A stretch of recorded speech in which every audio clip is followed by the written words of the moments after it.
On this episode, we're going to try something different. I'm going to go for a straightforward ramble, unedited, warts and all, no effects, no interruptions, one continuous take, partly inspired by the subject material. What better subject to do this with than Adolescence, which was filmed using the one continuous take approach, a very ambitious filming approach.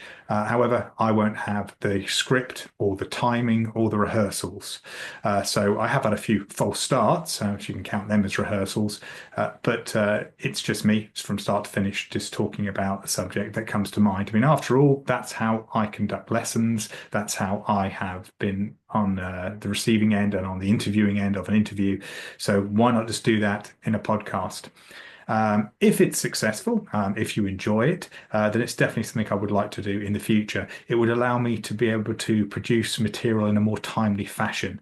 As it is, I will find a subject, and unless it's just an interview with somebody, it takes me a lot of time editing, going through the script, rewriting the script, and then of course there's the process of recording it, which is rarely done in one take. In fact, it's never done in actually one complete take. I often stop it midway, and if it is done in one complete take, then I go through it with lots of re-editing and sometimes with inserts. You may have noticed, those of you who are much more familiar with recording and much more familiar with podcasts will notice that that's often what I'm doing. But I do that because I want to be able to produce good quality content. However, I think the ramble has its own appeal. I think there's something in when somebody just completely just speaks for what is on their mind. Obviously, you're going to get the stutters. You're going to get hear that. You're going to get the stutters. You're going to get the meandering to a certain degree, and you're going to get the ums and ahs and all the rest of it. So that's the warts and all part of it. But I'm hoping that it will have its own distinctive flavour, separate to the audio essays and the interviews and the stuff that's been recorded specifically for the creation of videos. So let me know what you think about this approach. I would like to be able to produce them more. That would mean I would probably be able to produce more podcasts, or at least I'd be able to have them out in a more systematic fashion, because I would be able to just get them done without having to go through the painstaking editing process.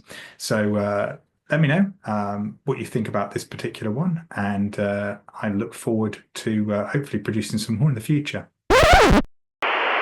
One cut.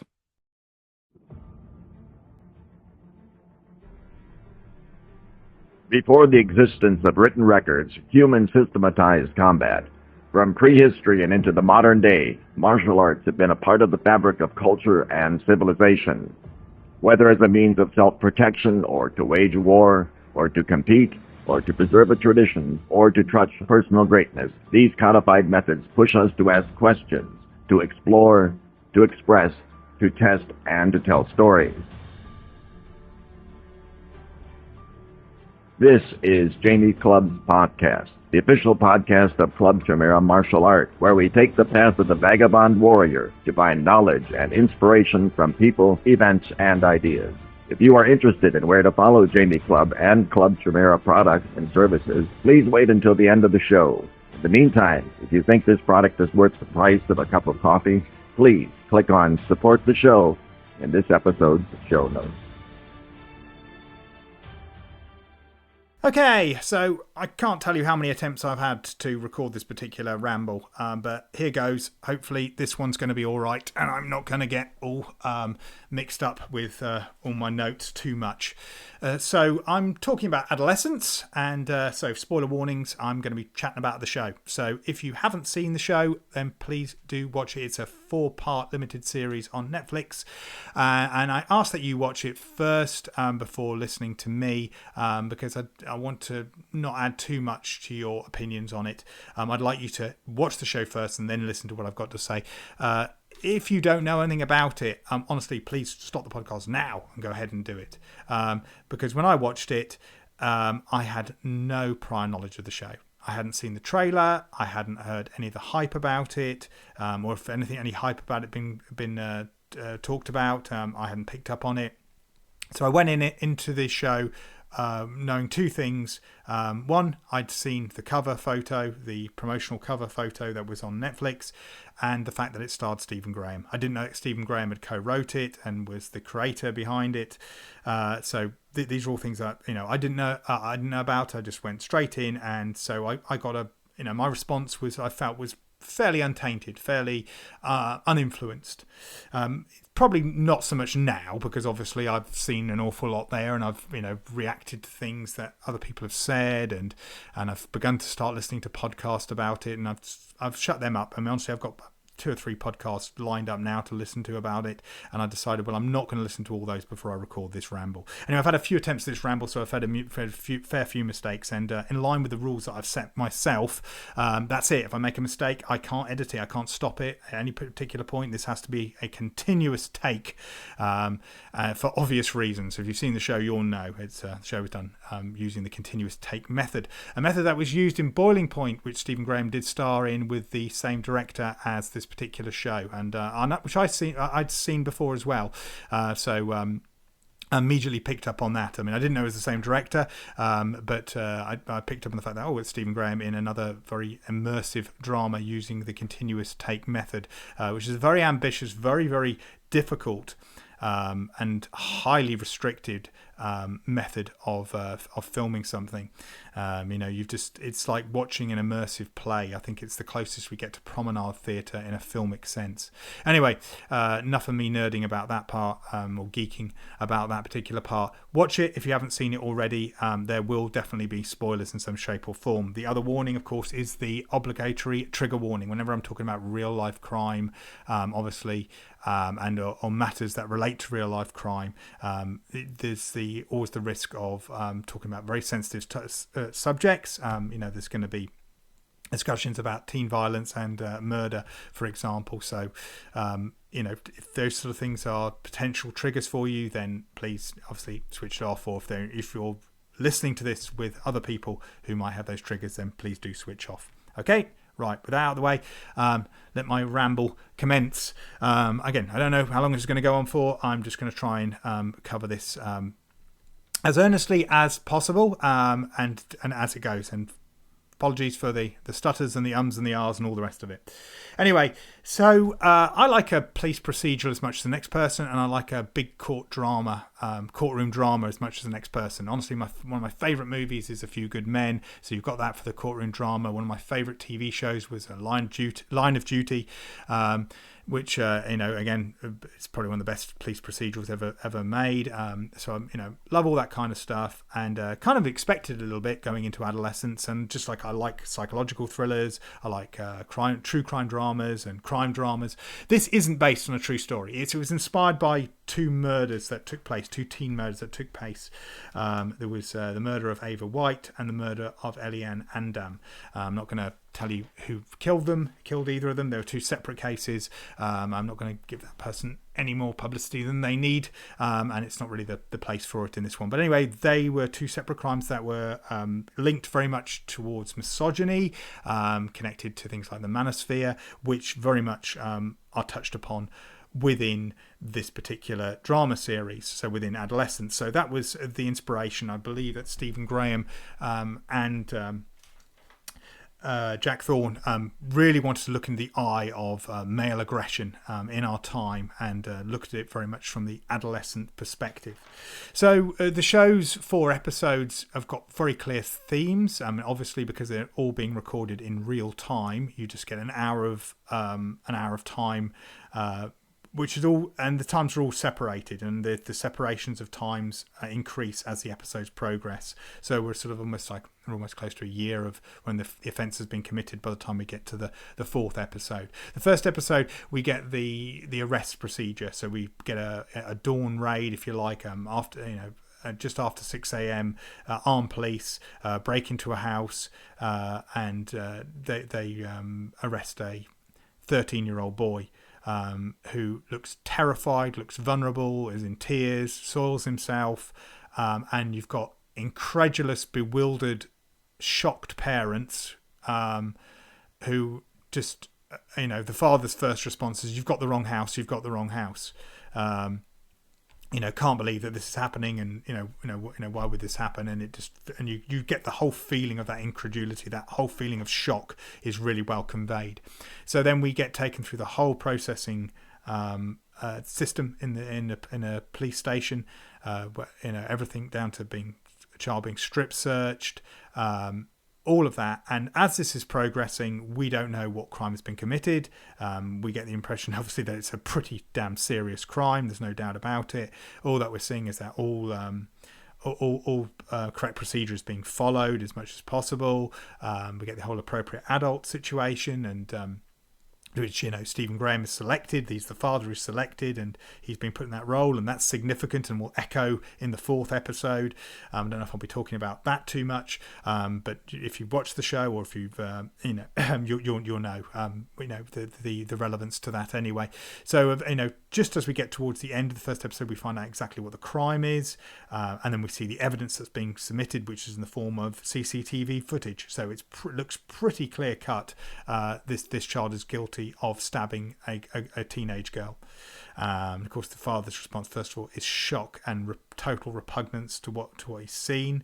But then, he pulls on his role as being a father, and comforts his son. And then it kind of goes to incredulity in support of his son's denial of being guilty of this crime. And those of us who are used to watching crime shows, fictional crime shows, probably expecting a twist. And to be honest, the audience that was watching this, my wife and daughter and me, we were all kind of expecting a twist. Who's it going to be? And the 2nd episode looked like we're going to be presenting that twist, because we get introduced to Ryan, who is Jamie Miller, the protagonist, the boy who's been accused of this crime. Is his friend, and is the person responsible for assisting the murder in the respect that he got a knife. Not that he was involved with killing the girl directly, but that's the case. Then we get and we also get the best friend in the 2nd episode too. So after gone through the whole thing with the whole arrest procedure, we get a couple of days later the police investigation at the school. Great scene, shows you great episode. It really does show you the feeling of what it's like to, as an adult, to be returning to school. I really like Faye Marzi's performance here. She's the assistant detective, in the case, to Ashley Walters, and she does a really understated performance. But her sort of revulsion of going back to school, I think, can be empathised with by a lot of adults. When she talks about the smell of the place, and then we see the teachers losing their temper, and all of that's all going on, and none of that is on the nose. I mean, there's aspects of this show that I think are on the nose, but I do feel it feels very real at the school, and it was filmed at a real school, and they do get that proper vibe. There's a great staged punch scene, and the young actress who does that is the best friend of the girl who's been murdered, and we get her full rage about what's going on. And again, it's a great performance. I don't know the actress's name, I'm sorry about that, but she puts on a great performance. Anyway, we get that, but for me, the best part of this episode, and possibly the whole show, and I'm probably going to be in a minority here, but it's the discussion between it's the discussion between Ashley Walters and the character he's playing, obviously the detective inspector he's playing, and his son. And his son is 2 years above the people involved in the case, the murderer and the victim. So and so he's got that degree of separation from the case. But already the kids all know that it's Jamie who's been he's the one who's been arrested. So they're kind of already ahead of the police in some respects, as is often the case. So this is why again why the police are down there. They're looking for this weapon. Obviously, you've got no weapon. The argument normally is you haven't got a crime, so that's what they're looking for, the murder weapon. But in this process, of course, we get the problem with the distancing relationship between Ashley Walters and his son.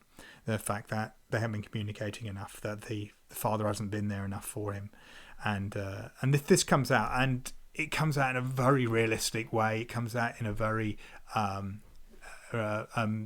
reserved way, should we say? It is all very restrained, the performances, and it's a fabulous scene. I mean, to me, yes, the powerful scenes that we see is Stephen Graham's excellent emotive acting. I mean, he's so good at portraying a vulnerable individual in the father, a person with impulse control. We've seen him do that when he played Combo in This Is England and his breakout performance, and even as Al Capone as well in Boardwalk Empire. So we've seen all that with him, and his vulnerabilities before when he was a victim of child abuse in one particular series, again by Shane Meadows, same person who did This Is England.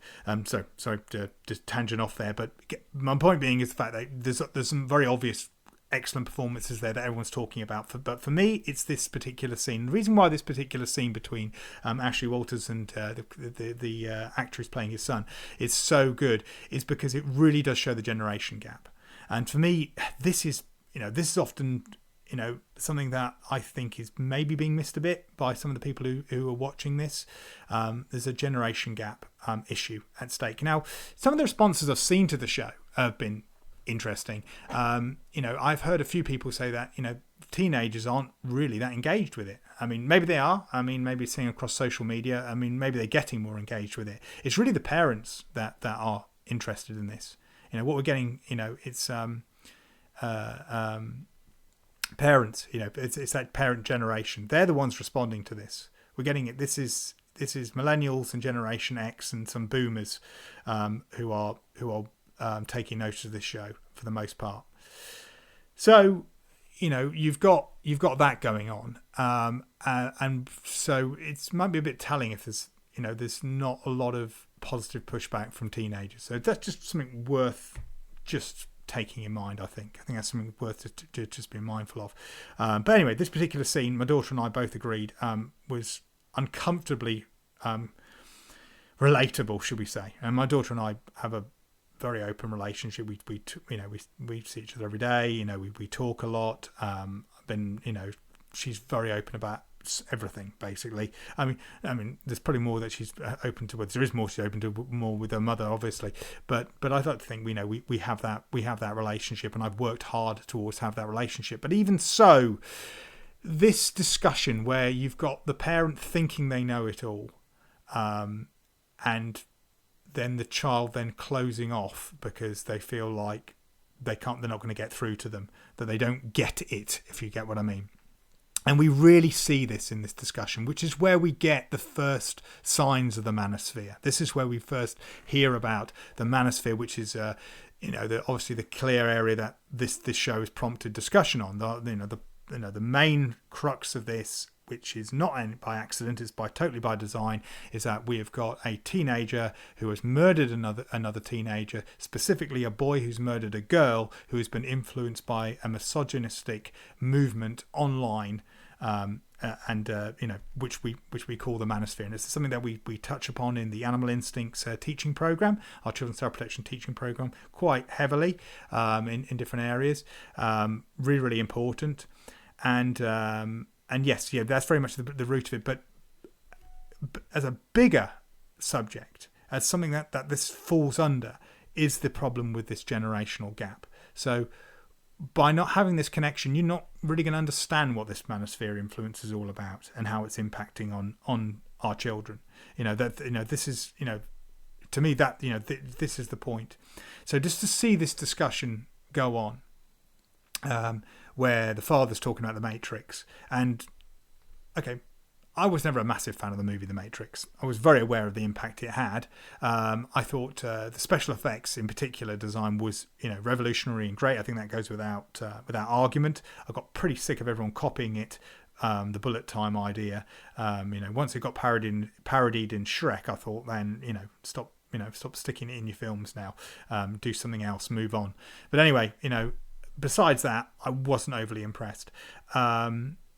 I have to say. So, sorry about that. Even the fight choreography, to be honest, it got oversaturated, and I wasn't a massive fan of it. It was all right. It wasn't a bad movie. I wasn't saying it was bad. It wasn't a bad movie. I'm not saying that. And I appreciate its place in movie history.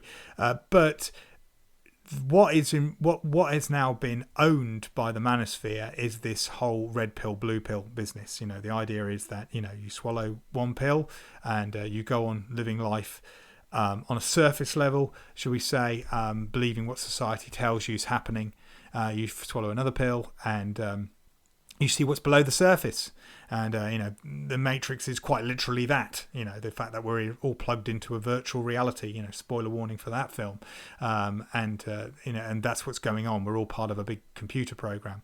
But that was, of course, jumped on by conspiracy theorists. I mean, what a surprise there, who took it as close to what they wanted to see about life in their sort of inverse religion, shall we say. I've always said that conspiracists are just religious fanatics who believe that rather than a magnanimous good power is behind everything, and that's the reason behind everything, something good behind everything. They believe something evil is behind everything, so they believe it's a malevolent force that's behind everything, whether that is a shadow government or whether it is aliens or whatever else you want to believe, or a mixture of the two or whatever. So the likes of David Icke, of course, jumped on the Matrix. They loved it, and they got an awful lot of traction with that and an awful lot of supporters with that.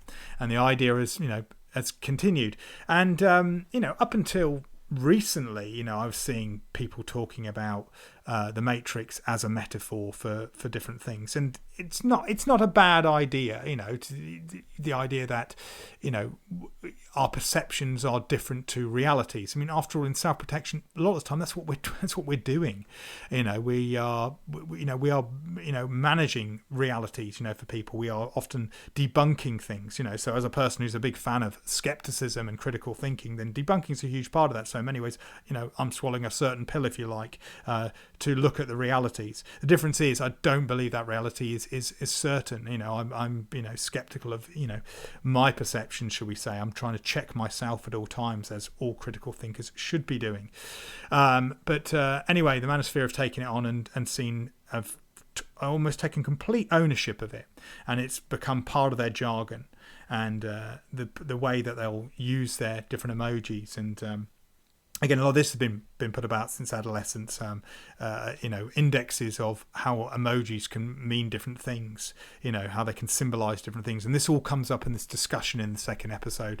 So, but it's always interesting just to see how the father in that particular role thinks he knows it all, and then when things like the Matrix are being referenced to, it's like he knows what the Matrix is, and then the son starts closing down because he doesn't feel he's getting through to his dad. And fortunately, the father does see what's going on here and does see that he needs to start listening.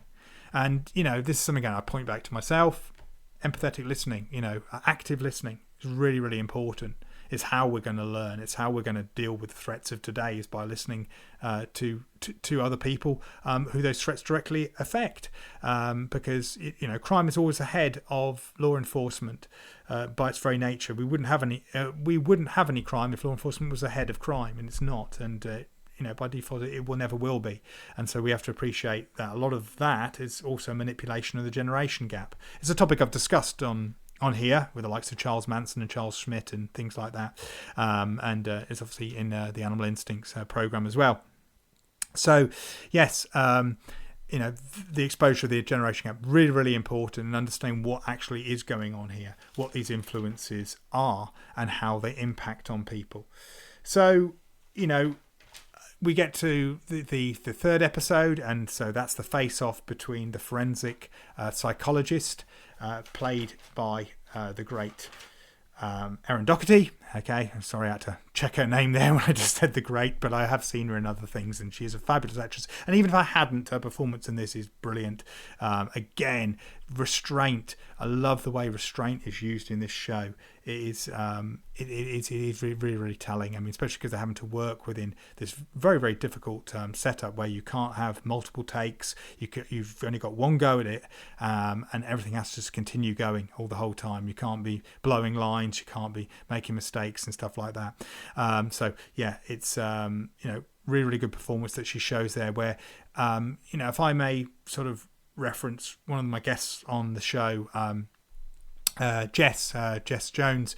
What we're seeing here is, I feel like all of the problems of the perpetrator, Jamie Miller, are bled onto this psychologist, and it's shown just by silence in her face and a tear going down her face at the end of the scene. It really sees how she's been bled on by this boy, if you like, by all his pains, his torments, his motivations to commit this terrible crime, and the struggles that clearly he's going through with trying to present one image, but then there's another one as well that's that's clearly there. There's another side to him that is clearly there, and fabulous performance by both Owen Cooper and Aaron Doherty in that particular scene. But so really good, and you get to the meat of it. And what I like is the fact that you don't hear all the ideology. I mean, it would be very easy just to have the Jamie Miller character now to start quoting, paraphrasing probably for the sake of getting sued, people like Tate and stuff like that. So if that would be the easy way to do it, but he doesn't at all. You don't hear him. He's not, and this is, I think, this is the what we're looking at now when we're looking at terrorism in the 2020s. Our understanding of terrorism has really expanded and deepened. What we previously just saw as just being straightforward, easy to define political attacks is something more than that now. It's when we look at things like the Manosphere, this is not necessarily pinned to any particular group at all. We can go too far. I mean, I think about the Southport situation, the Southport mass murder that occurred, and injuries that occurred last year in 2024. Time of recording, we're in 2025, and it was something that was briefly touched upon by Rosie Sexton, not the actual crimes but the riots that followed, which was fueled by misinformation that the perpetrator was an illegal immigrant or a first generation immigrant at that, and the authorities hadn't told anybody and all this sort of thing, and this disallowed for this far right extremism to happen. And the sickening thing is that there are other people who are otherwise rationally minded think that some of these people are political prisoners who have been put away, who are part of the rioting. So I won't go into that, but they're wrong. As simple as that. No, this is and the information, it was misinformation. The father of the perpetrator actually was a karate instructor that made news headlines. He was an evangelical Christian, for that matter. So that puts so straight away we start finding out that the idea that it's an Islamist extremist is nonsense. Yes, the boy who perpetrated the crimes did download stuff from Al Qaeda or ISIS, I believe, but it wasn't manifestos and like that at all. It was manuals to make bombs, so that was essentially, that was his only resource for that. Oh yes, and he cited the London Bridge killings, which was by an Islamist extremist. But outside of that, there's nothing to indicate that he was following that ideology. That information was disclosed. So no, it's not an Islamist extremist. Was he part of the Manosphere? So if we're going to, what's good for the goose is it good for the gander? So I'm not convinced necessarily that he was part of that Manosphere influence either. I think it was opportunist attack. He had attacked boys before. His crimes have been directed mainly against males prior to that particular incident. I just think he saw it as an easy opportunity. Is that by definition extension of men hating women, and that I don't know. I see him as a violent youth who hated humans, to be in the broad sense, and maybe I'll get cried down by those of you who move into the belief that he was this was just a blatant example of misogyny. I think some killers that they direct their crimes towards certain individuals, not necessarily based on anything other than they're easy to get to, and we've seen a lot of examples of that with serial killers and mass killers, and so throughout history. So it's not always geared towards that. Anyway, moving back to this, when we're talking about terrorism from a misogynist perspective, yes, there are plenty of examples of that, and in recent times, direct results of people being involved in the Manosphere. There's there's a whole list of criminals that have been they've identified themselves as incels, and are interested in things like men's rights activism, pickup artists. So, there's people like Elliot Rodger, Alec Minassian, George Soldini. There's and there was an unnamed 17-year-old who was involved with a stabbing attack at a spa in Toronto, Canada. At least the Toronto Police Department were involved with prosecuting him anyway. He was the first person to be prosecuted under the Terrorism Act when there wasn't a clear political connection. No one had claimed responsibility for the crimes, as often terrorist groups do. But this was clearly, it was inspired by the Manosphere, so that was the connection to it. It was a misogynistic attack. So it does happen, it does happen a lot, and it's very much an issue for today. This is not unusual. So the decision and this moves us on to the fourth episode, where we then see how the family are reacting to all this, with what's going on with the case. We have a day with. It's the father's birthday, and it tries to start off on a positive note. Then it turns out his van has been vandalised.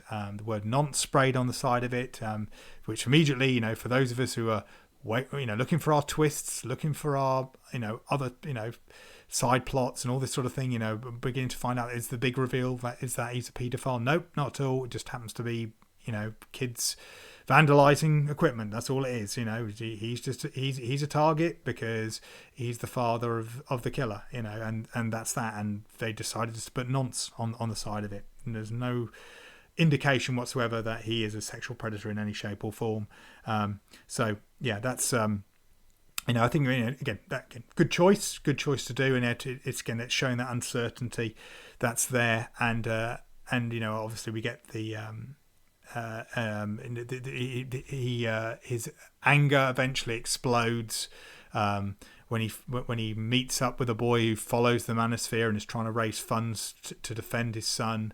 When he goes to a hardware store to pick up some paint, and then he eventually erupts into splashing the paint across the side of his van in a temper, and then grabbing hold of one of the kids who are involved with vandalising the van. So we see all this outbursts of aggression, and then driving back home, they get the telephone call where the boy Jamie Miller calls up to say that he's now going to confess to it, he's going to plead guilty, and then finally we get the big resolution in the bedroom, which is where everything started at the beginning. I don't mean to keep going through the synopsis of it all, but the whole point of this particular last episode is to sort of like try to search for a reason behind this. Are the parents to blame? How much are the parents to blame? How responsible are they? I'd like to point people towards Dave Cullen's book Columbine, which really exposed incidents where you've got kids who there is no obvious direct connection between parents and the crimes that are committed by their children, where you've got good parents involved. In the Columbine massacre, it's a classic example of that.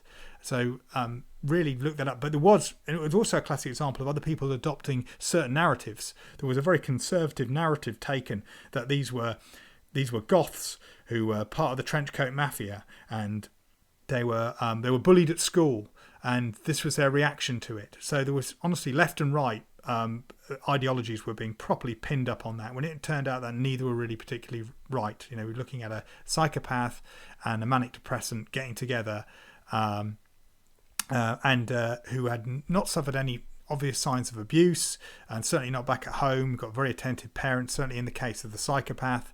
And so it was the book's written by a psychologist, so it's fascinating just to hear that. Actually, sorry, the book's written by a journalist, but he cites a psychologist that did a full investigation of it and totally debunked most of the ideas around this crime and why the crime was being committed. So these things don't come with easy answers, and I don't feel this particular show, Adolescence, provides us with any easy answers, and that's one of the main reasons what I like about it.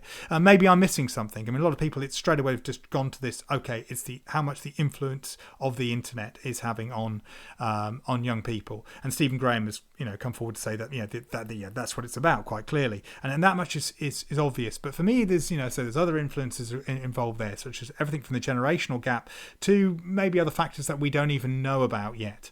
That it's like trying to see these early signs. Well, in just about all incidents that you tend to see where people have committed these crimes, they don't come out of nowhere.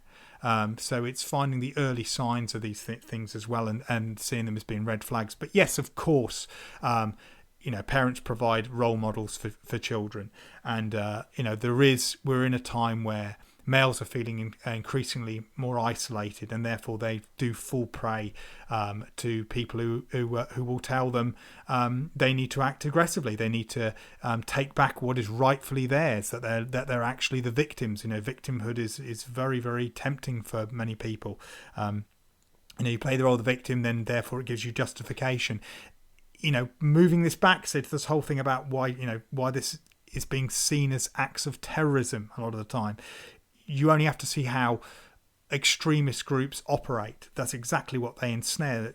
When they ensnare the vulnerable, they're ensnaring people who do feel like they're being isolated, people who do feel like they've had their rights taken away from them, that they are the victim, and and that's exactly how it works. There's a book called it's 12 Lessons from History. I think that's the title for it. Again, I haven't got that in my notes actually at the moment, but it just comes to mind, talking about how the author of this particular book was looking at the Nazis and how the Nazis ensnared the minds of teenagers, the minds of young adults, when their brains were still developing. It's crucial here where we've got this mismatch in brain development for teenagers, where all the risk-taking side of the brain, all the high reward for action side of the brain comes to the fore, along with sort of Rory Miller's monkey brain, if you like, fitting in with society, to do these different things, to fit in with society, to find your place in society, if you like,